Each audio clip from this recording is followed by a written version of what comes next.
আসসালামু আলাইকুম। যে খেজুর গাছটা দেখতেছেন সেটা হলো ভিনদেশি খেজুর গাছ, সৌদি আরবের। তো এই খেজুর গাছগুলা গোড়ায় যদি পানি জমে থাকে তো এই খেজুর গাছগুলা নাকি বাঁচে না। যদিও আমার এই সম্বন্ধে তেমন একটা আইডিয়া নাই, কিন্তু এরকম খেজুর গাছ আমি বপন করছি 5টা। তো এই একটা আলহামদুলিল্লাহ। তো আর যে 4টা খেজুর গাছ আছে সবগুলা খেজুর গাছই আলহামদুলিল্লাহ ভালো। তো এই খেজুর গাছটায় আমি যে যত্ন নিব সেটা হলো কোনো একটা ছত্রাকনাশক দিয়ে দিব, আর হলো যে মরা যত ডালপালা আছে সব ছেটে দিব, আর মাটিটা হালকা নরম করে দিব। দেখা যাক আল্লাহ সুবহানাহু তাআলা গাছটাকে বাঁচায় কিনা।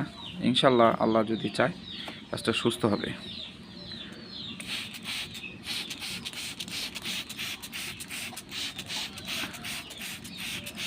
এটা হলো একটা ছত্রাকনাশক দিয়ে দিলাম। সবাই আমার খেজুর গাছের জন্য দোয়া করবেন, সবাই সবার জন্য দোয়া করবেন। আসসালামু আলাইকুম।